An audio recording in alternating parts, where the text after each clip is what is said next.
যেদিকে চোখ যায় শুধু কলা আর কলা।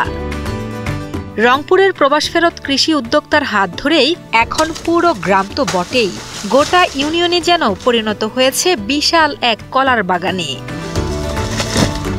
কৃষক মোফাক্খারুল ইসলাম রানা, যিনি প্রবাস থেকে ফিরে কলা চাষ করে নিজের জীবনের মোড় তো ঘুরিয়েছেনই, পাল্টে দিয়েছেন পুরো ইউনিয়নের চিত্র।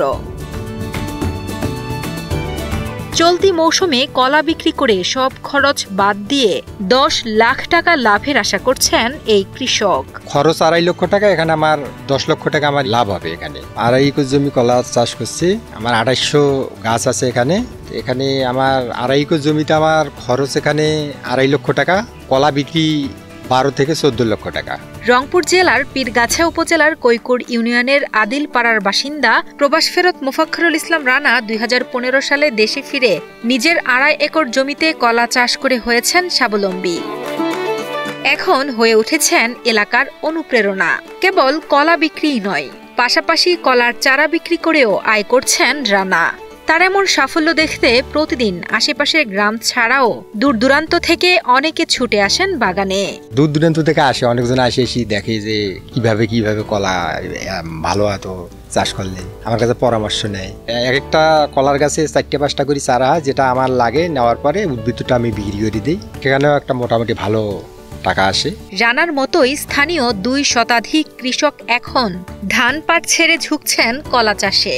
শুধু কৃষকরাই নয়, অর্ধশত ব্যবসায়ী ও কয়েক শত বেকার যুবকের জীবনেও কলা চাষে ফিরেছে সচ্ছলতা। এক একটি ছড়িতে ফলন ধরেছে 2 থেকে 250 কলা। জমি থেকেই 100 ছড়ি পাইকারি দরে বিক্রি হচ্ছে 55 থেকে 60 হাজার টাকায়। চাহিদা ভালো থাকায় প্রতিদিন এখানকার 10 থেকে 12 ট্রাক কলা দেশের বিভিন্ন প্রান্তে যাচ্ছে। এখন কলা আবাদ করে অনেক লাখ লাখ টাকা ইনকাম করতেছে, উন্নতি হইতেছে অনেক। আমাদের এলাকায় আগে খুব অভাব ছিল, এখন কলা চাষ করে কৃষকেরা অনেক লাভবান হচ্ছে। প্রতিটি জমিতে কলা চাষ করা হয়, যেগুলো দেখতে অনেক সুন্দর। কলা চাষের ফলে কৈকুর ইউনিয়নে তৈরি হয়েছে বহু বেকারের কর্মসংস্থানের সুযোগ। স্থানীয় অনেককে আর কাজের খোঁজে বাইরে যেতে হচ্ছে না। এলাকার কলা বাগানেই কাজ করে তারা এখন সচ্ছলভাবে পরিবার নিয়ে চলছেন। এখন 1 বিঘা মাটিতে কলা আবাদ করা যায়। আমরা লেবার কাজ করে খাই, আমরাও বাঁচলাম, ভ্যানেরা আনতেছে, এরা বাঁচতেছে। কলা আসার কারণে আমরা অনেক উন্নতমান হয়েছে। এখন বর্তমানে এদিকে নামা অঞ্চলে সব জায়গাতে মনে করেন কলার আবাদই করে।